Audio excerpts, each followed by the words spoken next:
Hello madam. AP అండి మీది? అవును మేడం. ఏపీ ఎక్కడి నుంచి వచ్చారు? విజయవాడ మేడం. విజయవాడ. ఓకే. విజయవాడలో ఇప్పుడు ఏ పార్టీ ఎక్కువ ఉంది అని అనుకుంటున్నారంటే బలంగా? వైఎస్ఆర్సీపీ మేడం. వైఎస్ఆర్సీపీ. సో వైఎస్ఆర్సీపీ వల్ల పాలన ఎలా అనిపిస్తుంది? అభివృద్ధి ఎలా ఉంది? చాలా బాగుంది మేడం. వైఎస్ జగన్మోహన్ రెడ్డి గారి పరిపాలన చాలా బాగుంది. వాలంటీర్ వ్యవస్థ కానీ, కొన్ని విద్యా దీవెన కానీ, అమ్మఒడి పథకాలు కానీ ప్రజలకు ఉపయోగపడే పథకాలు పెట్టారు కాబట్టి చాలామంది సామాన్యులు ఆర్థికంగా గవర్నమెంట్ ఆదుకుంటుంది కాబట్టి జగన్మోహన్ రెడ్డి గారు వచ్చే అవకాశం ఉంది. మళ్ళీ వైఎస్ఆర్సీపీ గవర్నమెంట్ ఫామ్ చేస్తుంది. అంటే మనకి ఇప్పుడు ఈ ప్రభుత్వం పైన అంటే మన టీడీపీ ఎంతవరకు ప్రభావితం చూపిస్తుంది అనుకుంటున్నారు? ఇక తప్పదు మేడం. తెలియదు ఏముంది మేడం. ఎవరైనా ప్రతిపక్షాలు అధికార పక్షాలు పార్టీకి నెగిటివ్గా మాట్లాడడం, వాళ్ళు ఎంత అభివృద్ధి చేసిన వీళ్ళు అభివృద్ధి చేయలేదు అనడం, అది సర్వసాధారణంగా ప్రతి రాష్ట్రాల్లో జరిగేదే. కాకపోతే ఏంటంటే జగన్మోహన్ రెడ్డి గారికి క్రేజ్ పెరుగుతుంది, వాళ్ళ ఓట్ బ్యాంక్ పెరుగుతుంది కాబట్టి టీడీపీ, జనసేన వీళ్ళందరూ ఏం చేస్తారంటే వైఎస్ఆర్సీపీకి నెగిటివ్ వచ్చేటట్టు మాట్లాడి వైఎస్ఆర్సీపీని డౌన్ చేసి వాళ్ళ పార్టీని హై లెవెల్లో పెంచుకోవడానికి ఇవన్నీ కామెంట్ చేస్తున్నారు. కానీ ఏది ఏమైనా 100% వైఎస్ జగన్మోహన్ రెడ్డి గారు మరలా గవర్నమెంట్ ఫామ్ చేస్తారు. రీసెంట్గా మనకి జగన్మోహన్ రెడ్డి ఎవరైతే ఉన్నారో అక్కడ నుంచి ఆంధ్రప్రదేశ్ నుంచి తెలంగాణకి రావడం జరిగింది, అమ్మని కలవడం జరిగింది. సో అమ్మని ఏ ఉద్దేశంతో కలిశారు అని అనుకుంటున్నారు మేడం? ఇప్పుడు ఒక కన్న తల్లిని కలవడానికి ఉద్దేశాలు ఏముంటాయి మేడం? ఒక కన్న తల్లిని కలవాలి అంటే ఇప్పుడు చంద్రబాబు నాయుడు జైలుకు పోయిండు, లోకేష్ భాయ్ కలిసిండు. ఏ ఉద్దేశంతో కలుస్తాడు?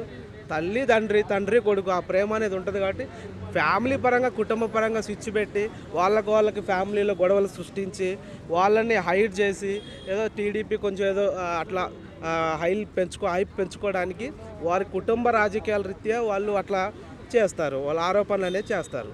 ఇప్పుడు షర్మిలాని కాంగ్రెస్ లీడ్ చేస్తే జగన్ పరిస్థితి ఎలా ఉంటుంది?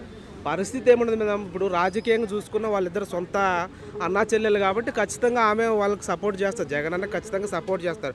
వాళ్ళు ఇప్పుడు ఒక ఇంట్లోనే ఒక సీఎం గారి కూతురు, మాజీ సీఎం గారి కూతురు కొడుకు, ఒక వేరే ఒక రాష్ట్రానికి ముఖ్యమంత్రి అయ్యిండు. ఆమె తెలంగాణ వైఎస్ఆర్టీపీ పార్టీ స్థాపించి ఏపీలోనే కాంగ్రెస్ లీడ్ చేస్తే మరి జగన్ గారి ఓడిపోవడానికి రీజన్ అంటే షర్మిల గారు ఈరోజు కాంగ్రెస్ పార్టీలో జాయిన్ అయ్యారు, కానీ ఆమెకి తెలంగాణ రాష్ట్రంలో పగ్గాలు ఇస్తారా, ఆంధ్ర రాష్ట్రాల్లో పగ్గాలు ఇస్తారా అనేది ఇంతవరకు ఎవరికి కన్ఫర్మేషన్ లేదు. కాబట్టి నాకు తెలిసి అక్కడిచ్చినా ఇక్కడిచ్చినా ఆమె 100% జగన్ గారికి సపోర్ట్ చేస్తుంది. ఏపీలో వైఎస్ఆర్సీపీ, టీడీపీ రెండు పార్టీలు కూడా బీసీలకు ఎక్కువ సీట్లు ఇస్తానని హామీలు ఇస్తున్నారు. మరి ప్రజలు ఎవరిని నమ్ముతారు మేడం? అంటే ఇప్పుడు చూశారు, ఇక్కడ ఏ రాష్ట్రంలో కూడా కుల గణన అనేది లేదు.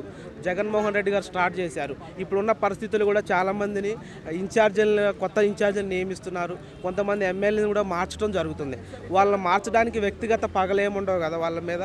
కాకపోతే ఏంటంటే వాళ్ళు చేసిన వర్క్స్లో ఆ నియోజకవర్గాల ఎంక్వైరీస్, ఆ నియోజకవర్గాల సర్వేని బట్టి ఏ నాయకుడికి ఏ కుల వ్యక్తికి ఒక ప్రయారిటీ ఉందో ఆ కుల గణన విధంగా ఆయన అన్ని సామాజిక వర్గాల న్యాయం జరిగే విధంగా ఆయన ముందుకెళ్తున్నాడు. అందువల్ల సీట్లు మారుస్తున్నాడు. ఒకవేళ ప్రజెంట్ ఉన్న ఎమ్మెల్యేస్ వాళ్ళు ఏమనుకుంటున్నారు, మా సీటు మారుస్తున్నారు, మాకు సీట్ ఇవ్వట్లేదు, మేము ఆ పార్టీలో పోతాం ఈ పార్టీలో పోతాం అంటే ఆల్రెడీ జగన్మోహన్ రెడ్డి గారు చెప్పారు, పరిస్థితులు అనుగుణంగానే మిమ్మల్ని మారుస్తున్నాము, పార్టీ ఖచ్చితంగా మీకు అండగా ఉంటుందని చెప్తున్నారు. కాకపోతే ప్రతిపక్షాలు ఏంటంటే మిమ్మల్ని ఇన్ఛార్జ్ తీసేశారు, మేము మీకు నెక్స్ట్ సీట్ ఇవ్వట్లేదు కాబట్టి జగన్ ఇట్లా అనేసి ఒక ప్రతిపక్ష పార్టీ వాళ్ళు ఆరోపణలు సృష్టించి వారిని అట్లా డైవర్ట్ చేసుకోవడం జరుగుతుంది. వాళ్ళు ఆల్రెడీ జగన్మోహన్ రెడ్డి గారు చెప్పారు, మీకు పార్టీ అండగా ఉంటుంది, మీరు పార్టీ కోసం కష్టపడండి, మీరు చేసిన పనులు, మీరు చేసిన అభివృద్ధి ఉంటే ప్రజలు మిమ్మల్ని ఎన్నుకుంటారు.